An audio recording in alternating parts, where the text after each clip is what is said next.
আরে বান্ধবী, একটা ভালো বিজনেস প্ল্যান পাইছি। এই দেখ, ফুচকা বিক্রি করে অমকের ঘরের তমক কোটিপতি হয়ে গেলেন। চল, আমরা ওই বিজনেসটা করি।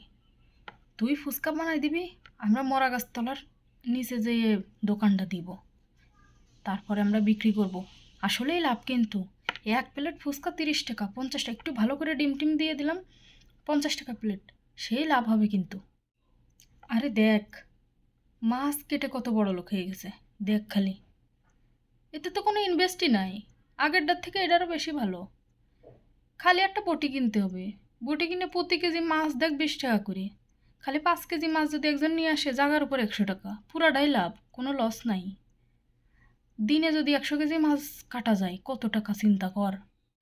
আরে সবজির যা দাম বাড়ছে রে, প্রত্যেকটা সবজি কেজিতে কেজিতে করে 100 টাকা করে কেজি। কোনোটাই আদ্যের কায়দা নেই। চল বান্ধবী, আমরা সবজির ব্যবসা করি। সেই চলবে কিন্তু। যে পরিমাণ দাম, ধর 50 টাকা করে কিনবো, 100 টাকা করে বেচবো, প্রতি কেজিতে মনে কর যে 50 টাকা লাভ। সেই চলবে। আমরা কিন্তু অল্প দিনের ভিতরেই বড় লোক হয়ে যাবো গা। সত্যি, চল, এই বিজনেসটা দিলে করা যায়। হ্যাঁ, আসলেই অনেক টাকা। কি যে করতেছি।